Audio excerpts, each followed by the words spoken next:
Dah pergi. Kena jarang jumpa. Susah jumpa. Saya pengen tambah minum lah.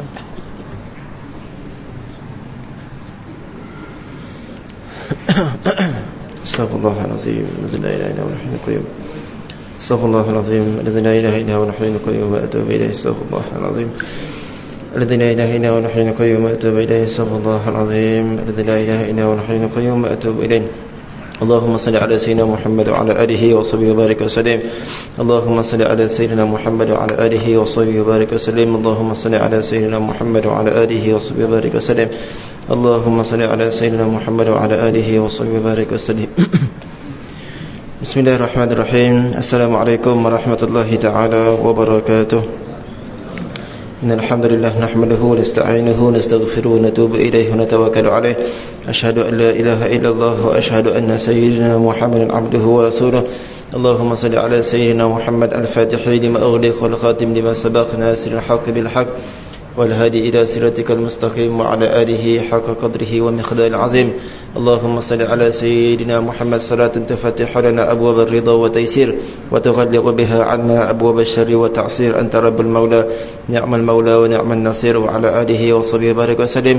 نوينا تعلم وتعليم وتذكر وتذكير والنفع والانتفاع والإفادة والاستفادة والحث على تمسك بكتاب الله وسنة النبي صلى الله عليه وسلم ودعاء إلى الهدى ودلالة على الخير ابتغاء مرضاته وقربه سبحانه وتعالى. آمين يا رب العالمين.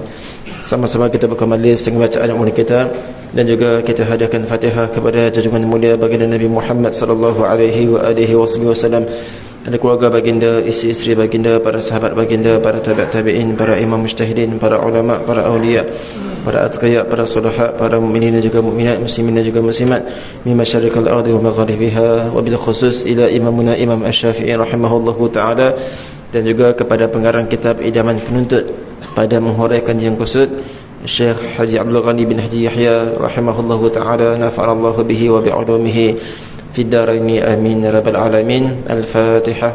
A'udzu billahi minasyaitonir rajim. Bismillahirrahmanirrahim. Alhamdulillahi rabbil alamin. Arrahmanir rahim. Maliki yaumiddin. Iyyaka na'budu wa iyyaka nasta'in. Ihdinas siratal mustaqim. Siratal ladzina an'amta 'alaihim ghairil maghdubi 'alaihim waladdallin. Amin. Kita baca dulu insyaAllah Sayyidul Istighfar, penghulu istighfar. Bismillahirrahmanirrahim. Allahumma anta rabbi la ilaha illa anta khalaqtani wa ana abduka wa ana ala ahdika wa wa'dika mastata'tu a'udhu bika min syarri ma sana'tu abu'u laka bi ni'matika alayya wa abu'u bi dhanbi faghfir li fa innahu la yaghfiru dhunuba illa anta. Yang saya hormati lagi saya mudahkan Tuan Pengerusi, Ahli Jawatan Kuasa, seterusnya tuan-tuan para asatizah, tuan-tuan, perempuan, ibu-ibu, ayah-ayah, sidang hadirin jemaah yang dirahmati lagi dikasihi oleh Allah Subhanahu wa taala sekalian. Apa khabar semua?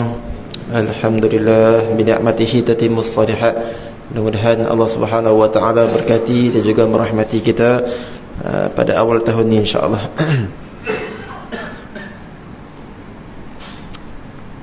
Kita sambung bacaan kitab malam ni. Maka surat apa kita ada? 8. Sunat-sunat wudu. Saya kitab Jawi muka surat 21 ni kitab ni. 8. Saya ingat saya ni 3 kali dah kot. 3 kali kuliah masuk duk cerita bab wudu lagi lah. Fardu wudu, rukun.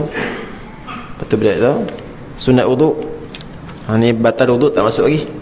Kira 2 tahun ni masuk tahun baru dah. Ala kulli hal insya-Allah kita masuk malam ni insya-Allah. Saya lanjutkan teruslah. Bismillahirrahmanirrahim. Kata pengarang rahimahullahu taala, nafa'anallahu bihi wa bi'ulumihi fi daraini amin ya rabbal alamin. Sunat wudu.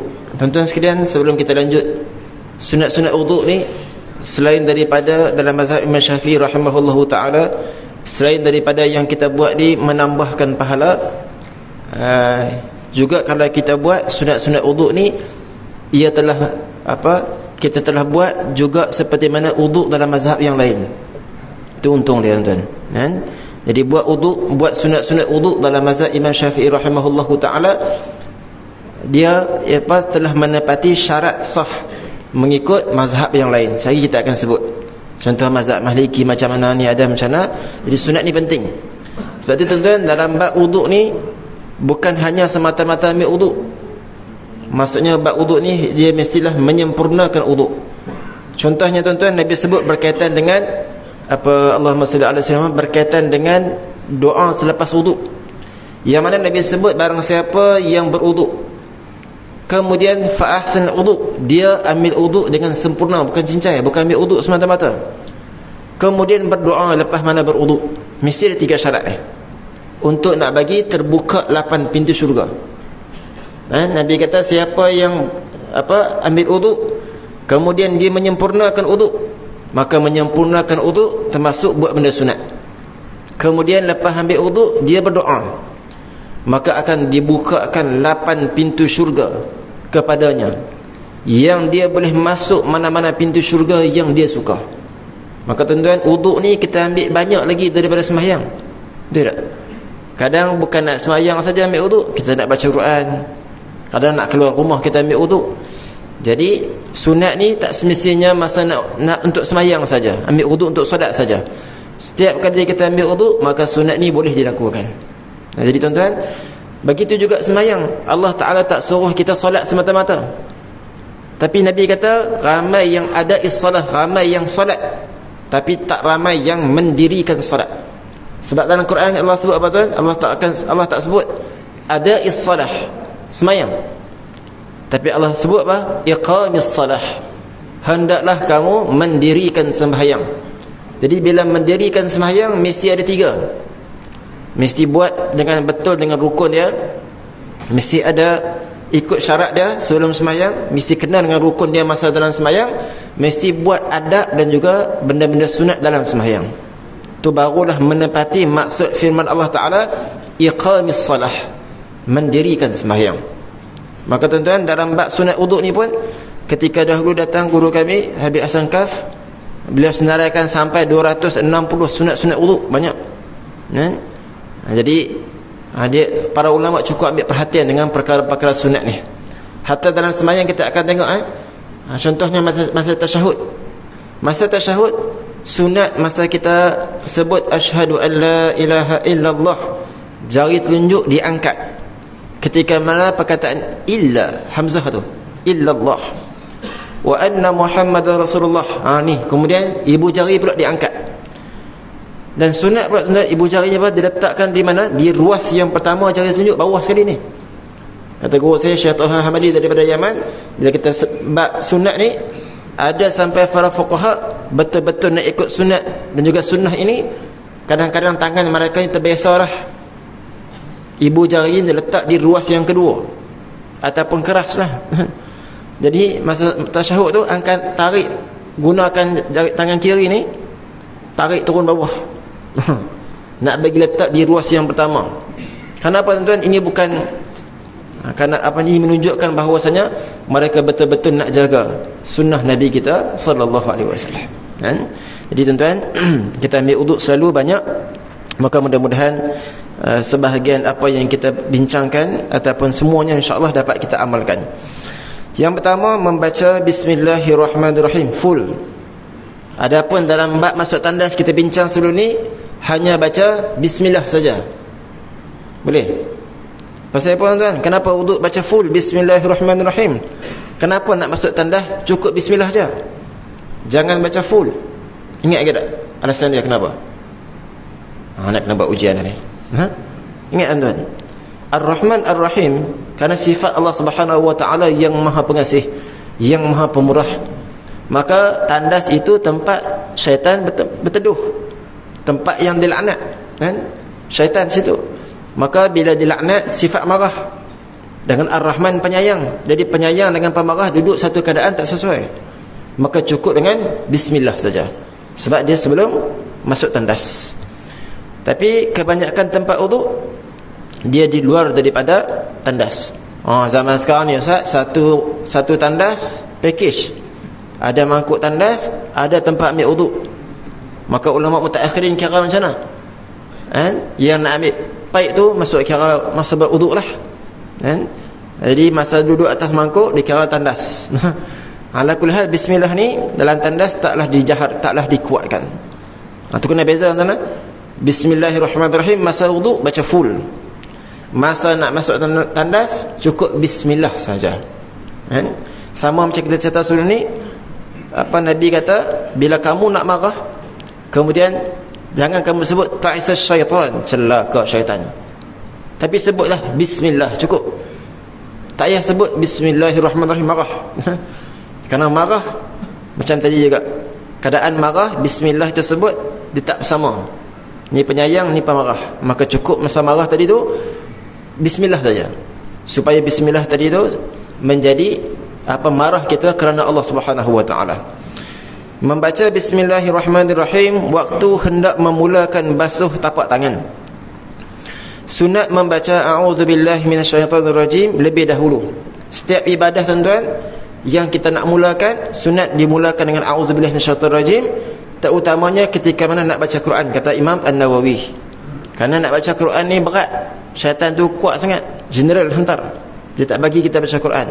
Sama je nak berwuduk, nak sembahyang pun dia akan ganggu. Maka tuan-tuan, baca auzubillah ni untuk apa? Nak halau syaitan apa ni? Syaitan jin ke syaitan manusia?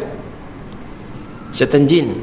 Syaitan manusia bacalah macam mana pun, jahat-jahat juga. Hak tu dia kena hidayah lah. Ini auzubillah minasyaitonirrajim, nak halau syaitan jin maksudnya. Sebab syaitan ada dua. Satu syaitan yang nampak, iaitu di kalangan manusia. Satu syaitan yang tak nampak, iaitu di kalangan jin. Kalau suka elok ditambah, nampak. Lepas bismillah tadi baca alhamdulillah 'alal islam wa ni'matihi, alhamdulillahilladzi ja'ala al-ma'a tahura wal islama nura, rabbi a'udzubika min hamazatis syayatin wa a'udzubika rabbi an yahdurun. Ni tuan-tuan, ni juga faedah bagi saya lah malam ni. Biasanya kita akan jumpa mana-mana ibadah, kita nak wuduk ke, kita nak sedekah ke, kita nak sembahyang ke, sunat kita baca bismillah, sunat kita baca auzubillah, sunat kita baca yang ayat ke bawah tu, rabbi a'udzubika min hamazatis syayatin wa a'udzubika rabbi an yahdurun. Kan? Malam ni ada lagi doa yang tambahan. Kan?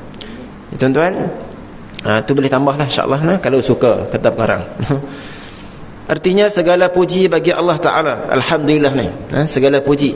Maksudnya segala ni apa segala? Segala makhluk Allah, daripada kalangan manusianya, malaikatnya, jinnya, hatta yang ada di alam ini. Nak puji Allah ni banyak cara, tapi kalimah yang paling agung ialah alhamdulillah. Kerana sebab tu Nabi sebut subhanallah, alhamdulillah ini akan memberatkan timbangan mizan kita ni. Dan nanti umat Nabi Muhammad SAW akan digelar sebagai ummatul hammadin, umat yang paling banyak puji Allah Ta'ala. Kita bangun tidur alhamdulillah, kita keluar tandas alhamdulillah, ni masa ambil uduk pun alhamdulillah. Kan? Suka ke, sonok ke, gembira ke, Nabi akan sebut alhamdulillah juga. Ujian ke, musibah ke, nikmat ke, Nabi akan sebut alhamdulillah. Itu Nabi ajar kepada kita ni. Segala puji bagi Allah kerana telah mengurniakan kami agama Islam dan nikmatnya. Segala puji bagi Allah yang telah menjadikan air untuk buat suci dan menjadikan Islam itu cahaya. Wahai Tuhanku, aku berlindung denganmu daripada godaan syaitan, dan aku berlindung denganmu daripada mereka hendak hampir dengan aku. Ni tuan-tuan, setiap ibadah ni sunat kita sebut ini, auzubillahi minasyaitonirrajim paling kurang, supaya lari syaitan-syaitan yang tak nampak tersebut. Jika tinggal membaca bismillah pada permulaannya, sekalipun sengaja terlupa nak baca bismillah ni, mula-mula terlupa, atau sekalipun dia sengaja tak mau baca bismillah lah awal-awal, sunat dibaca pada pertengahan dia. Tengah basuh muka baru teringat, Allah, lupa baca bismillah tadi. Tengah-tengah basuh muka tu bismillahirrahmanirrahim. Sama macam makan lah, sedap sangat, lahap terus, lupa baca bismillah. Tengah-tengah makan baru baca bismillah, maka syaitan terdekat. Bismillahi awwalahu wa akhirahu. Ada orang kata, saya nak buat malam ni bagi syaitan muntah, jadi saya akan makan tanpa baca bismillah. Tengah-tengah saya akan baca bismillah, biar syaitan dekat. Dan lagi nak jamu syaitan awal tu. Tetapi tidaklah dituntut membaca lagi apabila telah selesai wudu. Baik tuan. Masa saya mengaji kitab Umdatus Salik, kitab panjang jugalah perbahasan dia ni. Syekh tanya kepada kami, bila kita selesai wuduk ni? Bila wuduk dikira selesai? Bila? Benar tak? Basuh kaki. Jawapan lain? Doa. Masya Allah, ini tepat ni. Kami malam tu Syekh tanya soalan, bila selesai wuduk? Semua jawab basuh kaki. Saya kata tak, wuduk kamu belum dikira selesai selagi mana kamu belum berdoa. Jadi macam mana tuan? Dah habis basuh kaki dah, oh bismillah daripada awal, lupa baca. Belum baca doa, bismillahirrahmanirrahim, dapat pahala sunat. Ni seorang betul. Kami masa mengaji semua salah, semua jawab basuh kaki. Ni masya-Allah, tafaqahal qaum. Boleh ganti insya-Allah. Selagi belum baca doa, selagi itulah wuduk belum selesai, maka bacalah bismillahirrahmanirrahim. Kemudian yang kedua, membasuh kedua-dua tapak tangan hingga pergelangan sebelum berkumur-kumur. Basuh kedua tangan dulu macam biasa. Berkumur-kumur dengan memasukkan air ke dalam mulut, sama ada diedarkan ataupun tidak. Macam itulah. Minta maaf, contoh sikit lah. Minumlah. Kocak-kocak tu. Dia hak paling mudah. Saya takut tersembuk depan ni pula.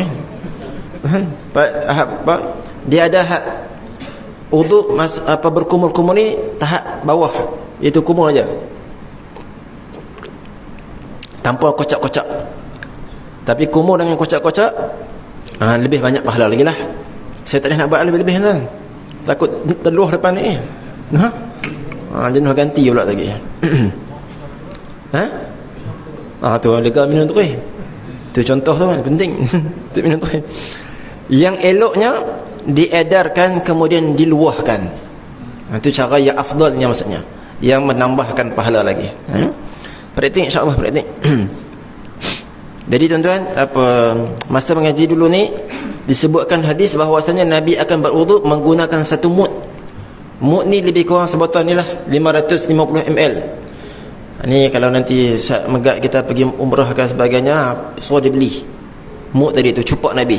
Jadi masa mengaji dulu kami praktik bab ni, menggunakan cupak Nabi SAW. Jadi saya pun lupa bawa malam ni. Tak peringat. Dia ada cupak, dia ada gantang, dia ada firaq, macam-macam lah cara sukatan Nabi SAW. Supaya apa kita nak beritahu, Nabi ambil wuduk tak banyak air. Bila tak banyak air ni, kita akan buat sunat lebih banyak. Hari ni mudah, senang, buka paip macam pilih bomba tu. Mentang-mentang free pula, maka sunat ditinggal, tak ada dah gosok-gosok, tak ada dah. Maka rugilah. Jadi kalau kita buka walaupun air paip, buka dengan pelan sahaja, kita akan teliti. Bila kita akan teliti, kita akan banyak buat sunat. Itu faedah dia, tuan-tuan. Menyedut air ke dalam hidung. Bukan masuk saja lah. Kita dah biasa buat, masuk je. Kedekut. Ni sudut, tarik sikit. Ni rawatan resdung, insya-Allah. Sama ada dihisap air itu ke pangkal hidung. Pangkal ni tuan-tuan ni, pangkal. Tuan-tuan bila sebut mengaji wajibal ghunnah, tajwid, mim nun, inna, dia akan bergetar kat ni. Inna, summa. Ada wajibal ghunnah apa? Mim dengan nun, pegang dengan hidung, dia bergetar sikit. Ni panggil pangkal. Jadi kalau dalam bab puasa pun, kalau korek hidung hujung saja ni tak batal, kecuali masuk sampai dalam. Tapi jangan buatlah. Separuh jari ni. Itu maksudnya apa? Kalau bincang batal puasa, sampai ke pangkal ni baru batal. Jadi ada hak mengaji dia tu, dia kata ustaz kata tak batal, dia pun duk korek depan orang. Itu tak kena. Bukan nak tunjuk kata tak batal, dia untuk cerita dalam bab pengajian tak apalah. Ni tak ada pengajian, dia saja duk pergi korek hidung masa puasa tu. Tak batal pun tak batal. La ilaha illallah. Jadi sampai ke sini nak sedut sampai kita berasa tu sakit sikitlah, tapi itu rawatan dia. Dan dikeluarkan atau tidak, sedut tu ikutlah nak keluarkan semula ataupun tidak, kekal tu ataupun tidak. Yang eloknya dicedok air itu dalam tapak tangan, dimasukkan separuh ke dalam mulut untuk berkumur dan separuhnya untuk disedut ke hidung. Jadi jangan asing-asing. kan? Jangan sabit ni kumur 3 kali, ambil pula 3 kali, masuk pula dalam hidung, kurang afdal. Yang afdalnya apa ni? Satu tapak ni bahagi 2, lepas tu selebihnya tolak masuk dalam hidung. Itu cara yang paling afdal. Faham tak? Cara kurang afdal macam mana tadi? 3 masuk dalam mulut, 3 pula masuk dalam hidung. Itu okey, dapat pahala. Tapi yang banyak afdal lagi, maksudnya pahala banyak, bahagi. Satu tu bahagi 2. Sekali masuk hidung. Mulut sebahagian, sebahagian lagi tolak masuk dalam hidung. Itu kata pengarang. Kemudian lepas diedarkan dan diluahkan dari dalam mulut dan hembuskan nafas dari dalam hidung. Ni jarang kita buat kan. Dah sedut masuk, kumuk, tolak masuk dalam hidung, sedut. Bila sedut tu, tarik nak hembus nafas pula daripada dalam hidung. Macam tu. Tu dia. Keluar habis semua. Dan disebutkan tuan-tuan, syaitan ni antara tempat dia akan duduk setelah ketika mana kita tidur, dia akan duduk di dalam hidung kita. Maka sebab tu dicuci. Ada sebahagian pandangan begitulah. Jadi masa wuduk, Nabi kata bila kita bangun tidur, berwuduk lepas ikatan satu. Zikir lepas ikatan. Wuduk lepas ikatan yang kedua. Semayang pula lepas ikatan yang ketiga. Sebab tu kita cucikan hidung kita ni. Buat begitu 3 kali berturut-turut. Maksudnya lepas satu, jangan tunggu lama. Dan dengan sekali jalan, begitu lebih baik, maksudnya lebih afdal. Afdal ni dalam bahasa Arab lebih banyak pahala daripada berasing-asing antara berkumur dan sedut air ke dalam hidung. Itu sunnah dia. Jim, menyapu seluruh kepala. Mazhab Maliki kita sebut tadi tuan. Mazhab Maliki wajib basuh kepala semua sekali. Maka kalau kita buat sunat ni, maka seakan-akan kita telah ambil wuduk sama macam dalam mazhab Maliki. Basuh keseluruhan kepala ni. Dan kepala ni tuan-tuan, wuduk kita semua ni akan jadi cahaya nanti. Kalau kita basuh kepala semua, maka kepala kita nak akan bercahaya lah. Guru kami dia berseluruh sikit lah. Dia kata apa, nak kenal orang Melayu nanti, tengok kat akhirat kelak, jambui depan ni je bercahaya. Pasal apa kedekut, cek sikit je. Jadi tengok di sini. Kalau nak basuh kepala, kita depan ke belakang lah, depan ke belakang. Itu kalau ada rambut. Kalau jenis kepala botak, tidak ada faedah ke belakang, sekali je.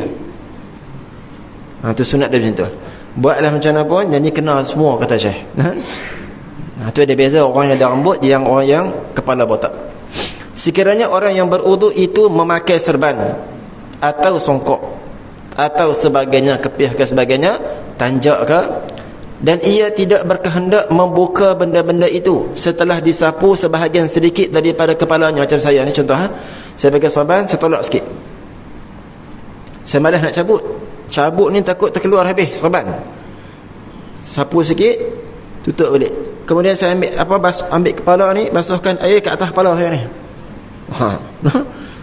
Atas serban ke, atas kepiah ke, boleh tak tuan? Atas tanjak ke, atas songkok ke, boleh ke? Tengok sini, dia tak cadang nak buang pun. Maka setelah disapu sebahagian sedikit daripada kepalanya, memadai, dapat sunat juga dengan menyapukan air ke atas serban atau songkok itu. Dia tak sayang songkok ni, serban ni malas ni, basah habis serban ni. Kemudian air tersebut menyerap kena kepala, sah, dapat juga pahala sunat. Sama juga dalam bab wajib. Malas tahap dewa tu, dia malas nak buka dah kepiah ni, ataupun diikat kain tanjak ke sebagainya, dia malas nak buka dah. Maka dia ambilkan air masa wuduk tu, dibasah-basahkan je. Kemudian air tersebut menyerap kena rambut, sah tak? Sah. Kerana matlamat dia apa tuan? Basuh kepala, basahkan kepala. Jadi terhasil. Basah songkok dia, basah serban dia, basah tanjak dia, tu dia hal dia lah. Dia pandai-pandai lah pergi raya. Dia pergi jemuk kan. Jadi ala kulli hal, hukumnya sah. Syarat apa tuan-tuan? Dalam bab wajib ni, syaratnya mesti dalam kawasan kepala wuduk. Kalau wanita yang rambutnya panjang, dia tarik saja belakang ni, basuh hujung, tak sah wuduk dia. Kerana itu bukan dalam kawasan kepala. Mesti dalam kawasan kepala ni. Itu nak bagi sah lah. Ini cerita bab sunat. Ya.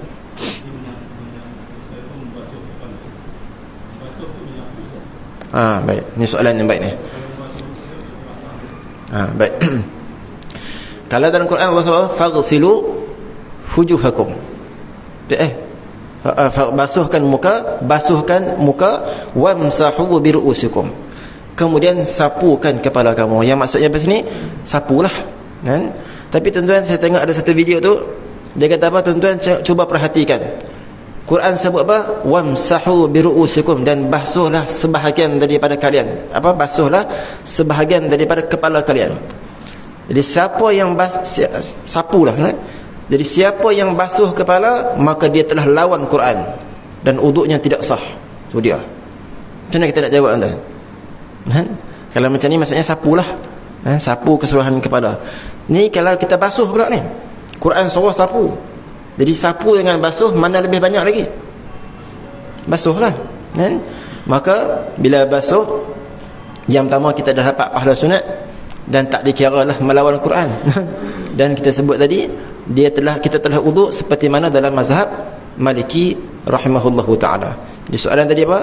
Menyapu ataupun basuh, dituntut sapu je sikit je. Maka dalam bab sunat, basuh kepala. Basuh kepala. Tu dakik yang tuan-tuan, mazhab Imam Syafi'i ini sapu dengan basuh pun diperincikan perkataan tersebut. Sama juga tuan-tuan, dia kata apa lagi? Quran sebut wa arjulakum ilal ka'bain. Ayat apa dah? Daripada tangan sampai ke siku, ilal marafiq wa aydiyakum ilal marafiq. Kita dah sentuh sebelum ni. Hendaklah basuh daripada tangan sampai ke siku. Maka siapa-siapa yang mengambil wuduk menggunakan paip, kemudian dia basuh daripada siku turun ke bawah, ini batal, kerana telah bercanggah dengan Quran. Ini tuan-tuan tidak kena. Kerana bercanggah dengan dilalah maksud daripada makna Quran. Maksud ayat Quran itu, tuan-tuan, dan basuhlah tangan beserta dengan siku. Walaupun hanya sebut ila, hingga. Tapi di sini dalam pada usul fiqh panggil apa? Dilalatul makna. Basuh tangan sama sekali dengan siku, beserta dengan siku. Itu bahaya. Bahaya kalau dia ni power sangat bahasa Arab dia. Tengok sebiji-sebiji. Literal ayat saja, sehingga menyalahkan orang lain pula ambil uduk kerana apa? Tak ikut pada ayat Al-Quran. Ini bahaya tuan-tuan yang dirahmati oleh Allah Subhanahu wa taala sekalian. Ya, mana dia? Sah, tak masalah. Sah. Ada sebahagian kitab-kitab yang lain disebut apa? Kalau ambil uduk daripada kolah, maka mulakan daripada tangan naik ke atas. Adapun daripada paip, siku turun ke bawah. Jadi maksudnya apa? Nak mula siku ke tangan ke, tak ada masalah. Yang penting duduk kena basuh. Tak syarat daripada tangan naik ke siku. Tak syarat gitu. Jangan tak ambil uduk sudah lah. Jangan. Menyapu kedua-dua telinga sebelah depan dan belakang dengan air yang lain daripada air untuk menyapu kepala. Baik. Macam kita sebutkan sebelum ni, masa kita basuh muka, sunat kita tarik sekali bagi kena telinga. Tarik je bagi kena je. Jadi dah dapat apa dah? 3. Basuh telinga ni dapat 3 dah. Masa basuh muka sekali dengan basuh telinga, tarik bagi kena sekali, dapat 3. Kemudian masa kita basuh kepala pula, sapu kepala ni tuan, sunat pula kita bagi kena telinga ni. Jadi kalau basuh kepala berapa? 3 kali. Sunat bagi kena sampai ke telinga. Sunat je lah. Dapat berapa dah telinga? 6 kali dah. Maka di sini tengok pengarang kata apa. Hal tadi, dengan air yang lain daripada air untuk menyapu kepala. Jadi lepas kita basuh kepala, sapu kepala, kita akan sapu apa? Basuh apa? Basuh telinga. Maka sunat kita ambil air yang lain pula. Dekat pilih air ke, dekat kolah ke, celup, sapu balik telinga. Jadi dah berapa? 6, 9 lah. 3 masa basuh muka, 3 masa basuh kepala, 3 air yang lain. Okey. Kemudian tengok ni.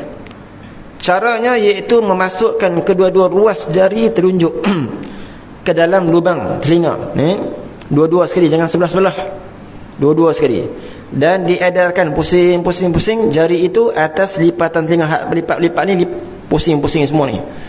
Manakala dua ibu tangan diedarkan atas belakang, ni cuping ni pula tak belakang, dalam pusing, belakang pusing ke belakang, atas belakang dua cupingnya. Kemudian tekapkan dua tapak tangan yang sedia basah itu kepada keduanya. Baik tuan, tengok perkataan ni. Kemudian ni tekapkan dua tapak tangan yang sedia basah itu kepada keduanya. Habis semua tu, tekap sekali lagi. Buat pula satu, ni dua, tekap, jolok lagi, belakang, tekap, macam tu. Dalam kitab fiqh yang lain ditambah lagi sampai 12 macam mana? Tekak tu kira asing, celup pula yang lain, tekak, celup lagi 2, 3. Sebagian kitab-kitab sebut basuh telinga ni sampai 12 kali. Dapat cara dia? Tu yang boleh kira sampai 260 malam tu. Saya pun tak ingat dah. Dia kena buat praktik, Jadi tuan-tuan, dalam kitab ni akan sebut apa ni? 3 je. 9 kali basuh, 9 kali basuh telinga, 3 kali masa basuh muka, 3 kali masa basuh kepala, kemudian ambil air baru, bukan dia? Tekap itu. Tidak. Ini 3 kali. Jelas Itu sunat kita buat macam tu. Basuh sungguh telinga ni. Sebab tu Quran, kalau kita tengok dalam Quran apa? Allah sebut wa ja'alakum sam'a wal absar. Allah sebut apa dulu? Dan diciptakan dan dijadikan telinga kamu. Allah sebut telinga dulu, pendengaran kamu. Wal absar, baru mata. Kenapa telinga ni penting? Ada orang dia tak mampu nak tengok, tapi kekuatan mendengar dia power. Tapi tuan-tuan, Tuhan bagi kekuatan mata dan juga telinga ni, kalau kita guna betul-betul, ilmu cepat dekat.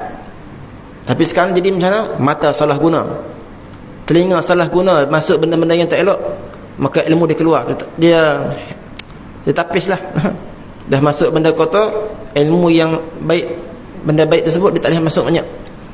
Jadi tuan-tuan, nak jaga bagi ilmu masuk banyak, jaga telinga, jaga mata. Sebab Allah sebut yang demikian, wa ja'alakum sam'a wal absar. Allah sebut telinga dulu, dan adalah hikmah-hikmah yang lain disebutkan di sini. Disarut celah-celah janggut ni, selati ni, bagi orang lelaki jika ia lebat. Sunat selup, selat selati itulah. Lebat macam mana? Tak nampak ni warna kulit ni, saya nampak, maka saya wajib. Jadi yang tak nampak maksudnya janggut dia tebal, maka hukum dia sunat buat macam tu. Yang nampak macam saya nampak kan, dagu, kulit dagu, maka hukumnya sunat. Itu beza dia. Kita baca. Demikian jua kedua-dua jambang yang lebat, sunat dia selati itu. Dia sunat. Adapun janggut yang jarang macam saya ni, bagi orang lelaki, dan janggut yang lebat bagi orang perempuan kalau ada ataupun khunsa, wajib disarut, bukan sunat lagi, wajib. Kenapa jarang-jarang ada pada perempuan? Waktu perempuan yang kena cukur. Kalau sekiranya itu tersyabuh dengan lelaki, ni makcik ke tomboy ni, sudah orang keliru, maka sebab dia ada janggut, dia ada jambang, maka wajib dicukur, sebab keliru. Supaya sampai air ke dalamnya, iaitu dengan memasukkan jari-jari di celah dan di bawah janggut itu dengan jari kanan ni. Masuk jari bawah ni, dan ada yang buat macam tu pula, tarik ke bawah pula, jolok ke atas, tarik ke bawah. Itu kalau janggut yang tebal. Janggut yang tebal ni sunat. Jadi yang nipis pun kalau boleh masukkan jugalah. Masya-Allah. Dan janggut ni jangan cukur tuan-tuan. Trim tak apa. Yang kena cukur ni misai, jangan bagi panjang sangat. Janggut dia sunat kita simpan. Dan menggosok celah-celah jari ni juga dalam mazhab Maliki. Mazhab Maliki wajib gosok jari ni, gosok wajib. Mazhab kita menggosokkan celah-celah jari ataupun menggosokkan anggota wuduk ni hukumnya sunat. Maka kita dah buat dalam mazhab Maliki. Dua tapak tangan dan dua tapak kaki itu pun jika sampai air di celah-celah jari itu. Maka jika tidak sampai air ke celah-celah melainkan dengan digosok seperti jari rapat-rapat yang tiada boleh masuk air ke celah, nescaya wajib digosokkan, bukan lagi sunat. Kita sunat pasal sunat tuan-tuan, sebab kalau tak gosok pun memang air dah masuk celah ni dah. Kalau mereka yang dah kat tangan dia diuji melekat sikit, dia kena gosok sikit-sikit tu bagi air masuk celah-celah tadi tu, hukum dia wajib. Cara menggosokkan tangan, betul saya terpadam buku saya ni. Ada tak? Cara menggosokkan tangan, betul? Pancakkan jari, terpadam ya. Pancakkan jari kanan kepada jari kiri, silanglah. Yang sebelah atas ataupun sebaliknya. Masa kita ambil uduk tu, basuh tangan ni masuk ke dalam dan juga ke sebaliknya, ke belakang. Tuan-tuan buat tak masa ambil uduk? Duk renung-renung buat tak? Kan macam tu je. Lupa nak gosok dah kan? InsyaAllah lepas ni ambil uduk, gosok. Itu sunat dia, kita faedah kita mengaji ni. Dan temukan tapak dengan tangan, tapak dengan tapak. Macam itulah. Macam ni. Kemudian belakang pula. Dan menggosok pada kaki, gunakan kelingking tangan kiri masuk celah kelingking jari kaki kanan. Tuan-tuan, kaki ni pula kita ambil jari kelingking ni belah kiri, gosok mula belah kanan tu, celah ni.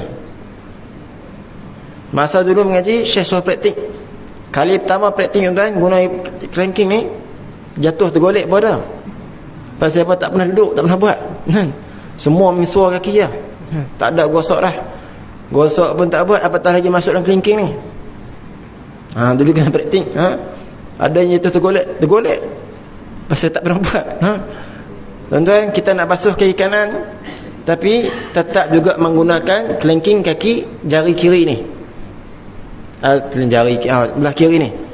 Satu jolok belah kanan. Ni juga kaki kiri pun sama juga, guna tangan jari kelingking ni. Hikmah dia saya tak tahu. Kalau ni saya nak cari balik lah. Saya jawab je lah, takut orang tanya kan, apa hikmah jari kelingking ni Ustaz? Setiap benda ni ada hikmah dia. Antaranya mungkin dia kecil lah, untuk memudahkan gosok. Dari sebelah bawah terus hingga selesai pada kelingking kiri. Benar. Dan menggosok pada kaki menggunakan kelingking tangan kiri masuk celah kelingking jari kaki kanan dari sebelah bawah. Ni kaki kanan kita ni jolok pada bawah ni, gosok pada bawah. Tu yang tergolek tu. Tapi tak apa tuan-tuan, insya-Allah cuba. Sunat. Jadi bila tergolek kena macam tu, kami akan beringat dah. Lepas ni saya kata buat. Jangan tinggal sunat macam ni. Boleh ibu-ibu sekalian, suruh kawan pegang insya-Allah. Zal. Sebelah dia lah. Jari manis. Apa yang ada lah. Dalam bab ambil uduk ni tuan-tuan, selagi mana kita tidak meminta bantuan daripada orang, sedangkan kita mampu, maka hukumnya sunat. Kalau kita mampu, kita minta bantuan daripada orang, tolong ambil Ustaz cebok ni, ataupun tolong gosok Ustaz kaki saya, makruh. Sedangkan kita mampulah. Ni dah tak mampu jari kelingking sebab tidak ada, maka jari sebelah. Yang penting matlamat apa? Gosok. Sebab dalam mazhab Maliki, hukum gosok ni wajib. Hukum gosok ni wajib. Maka kita dah buat sunat, kita dah buat sekali mazhab-mazhab yang lain. Zal. Memulakan basuh tangan kanan dan kaki kanan dahulu, kemudian baharu yang kiri. Betul? Menganan. Menganan. Jadi kau kenapa mula kanan dulu? Kebanyakan semua mula kanan, kecuali apa? Masuk pasar, kecuali masuk tandas, kecuali masuk tempat-tempat maksiat untuk buat serbuan. Kemudian yang keempat yang sebut tu ni, kecuali driver kereta. Driver kan belah kanan, tak boleh nak langkah ke kanan tu, dia kena langkah ke kiri juga. Tu jadi kecuali kan di Malaysia ni. Makruh dilakukan sebaliknya, mula kiri dulu, memulakan dengan tangan ataupun kaki. Makruh hukum dia, syarak tak suka.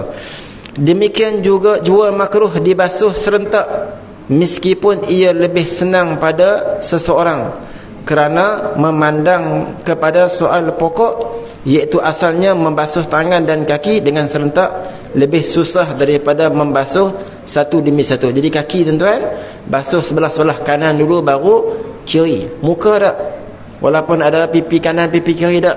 Telinga pun tak, walaupun dia boleh belah kan tak. Sebab dia kecil. Tapi yang besar, tangan dan juga kaki ni kena mula kanan dulu, barulah kiri. Tetapi pada anggota yang senang diperbuat berserentak seperti dua pipi yang nampak, dua tapak tangan dan dua telinga, tiadalah dituntut mendahulukan yang sebelah kanan atas yang sebelah kiri. Malahan sunnah dilakukan berserentak. Tuan-tuan, ni kalau kata dia terlajak lebih, basuh telinga dia belah kanan dulu. Dia kata saya nak ikut sunnah, dia tak dapat pahala sunnah. Sunnah dia buat serentak. Isyak dah, Masya Allah. 3 bulan dah macam ni.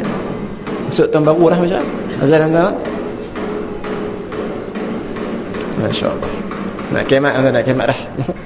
Masa cepat ni. Azan Masya Allah. Azan. Saya sambung sikit dah insya Allah. Boleh ke rajak sikit? Boleh rajak sikit? Sabar Azan. Azan.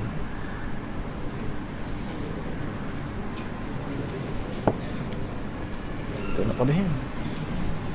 Tu sikit je. Ni 2 muka surat.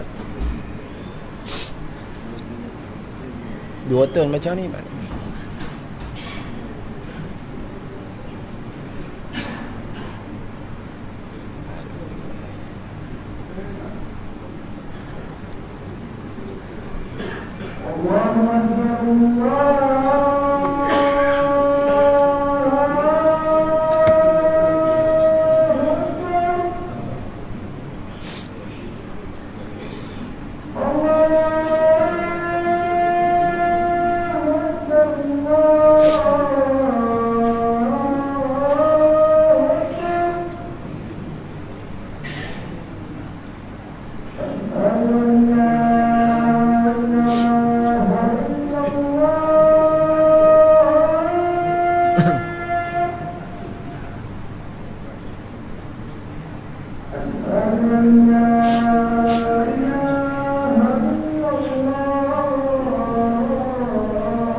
Nanti azan tu nah, sambung sikit lagi insya-Allah. Sunat seterusnya diulang-ulang 3 kali basuh atau setiap-tiap anggota wuduk yang dibasuh atau yang disapu. Lepas basuh atau sapu yang wajib, tambah 2 kali lagi jadi 3 kali. Maka tuan-tuan, kalau dah buat 2 tak sunat, bagi jadi ganjil. Sebab dalam hadis Allah Subhanahu Wa Taala itu ganjil dan sukakan perkara yang ganjil. Kalau lebih daripada 3, maka hukumnya makruh. Ha?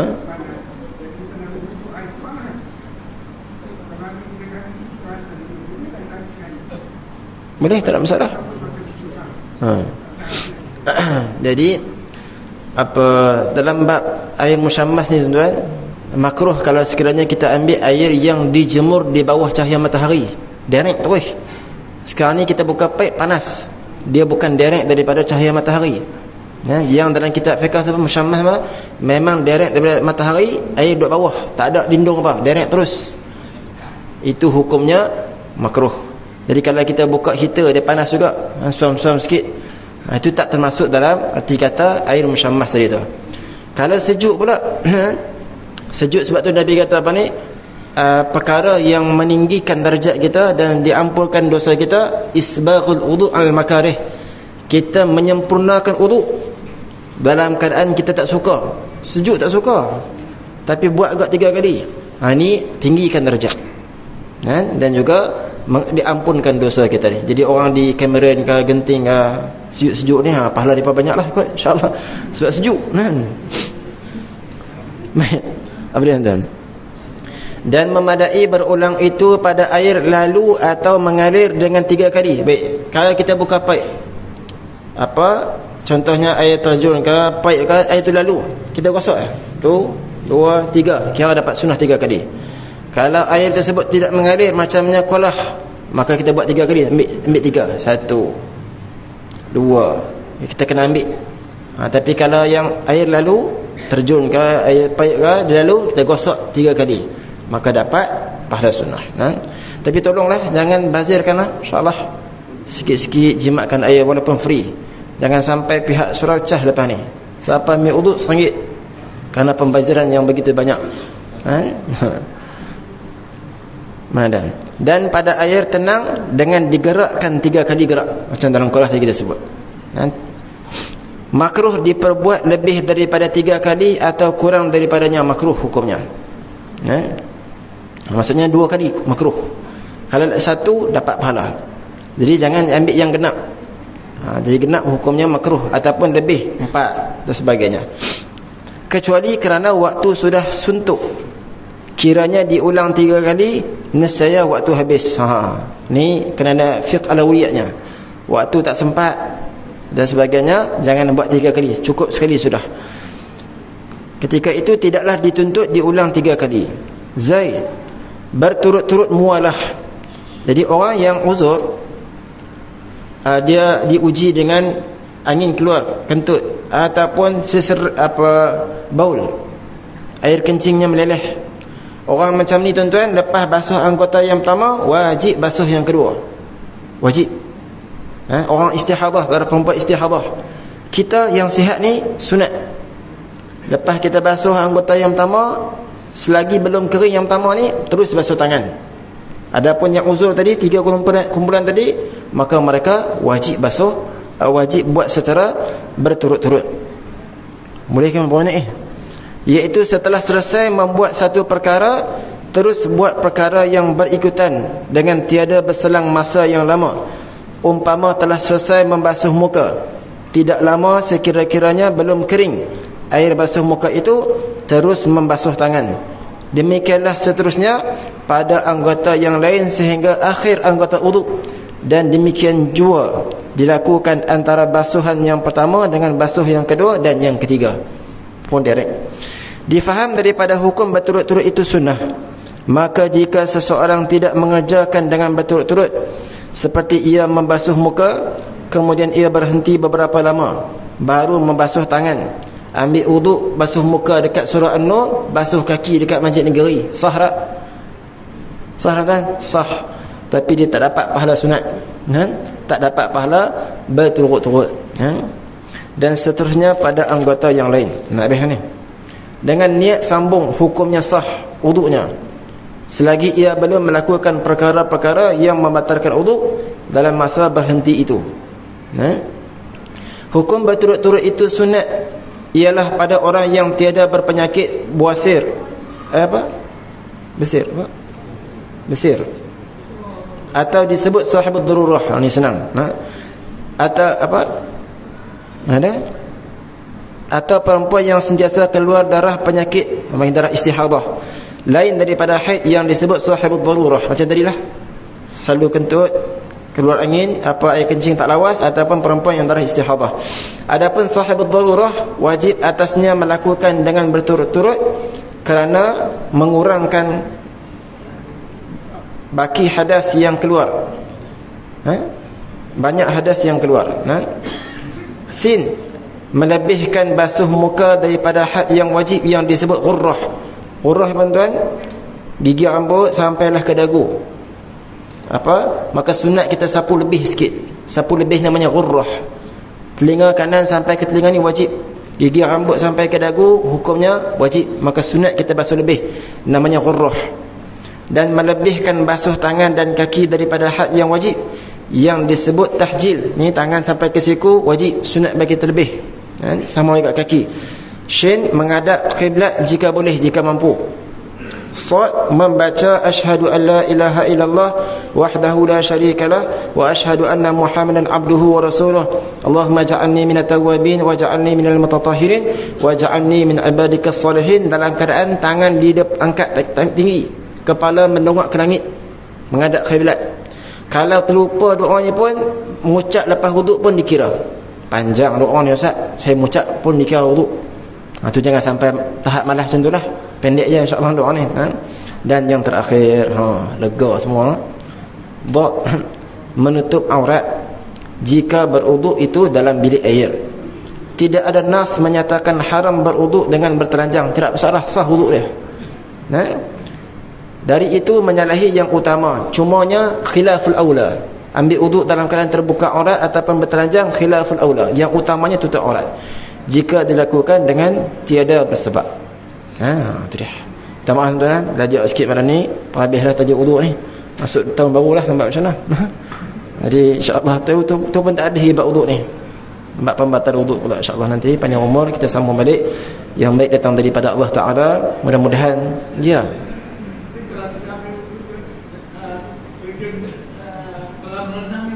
Boleh, tak ada masalah. Kita takdirkan. Walaupun satu second kan. Tajuk ni semua kalau nak menyelam lah. Second. Maka dia takdirkan dia basuh niat, basuh muka, basuh kepala, siku, kaki, selesai. Cepat insya-Allah. Wallahu subhanahu wa ta'ala. Yang baik datang daripada Allah subhanahu wa ta'ala, yang lemah kurang daripada saya sendiri. Rabbana atina fid dunya hasanah wa fil akhirati hasanah wa qina adzabannar. Sallallahu ala sayyidina Muhammadin wa ala alihi wasallam. Alhamdulillahirabbil alamin. Qabarallahu minkum. Assalamualaikum warahmatullahi wabarakatuh.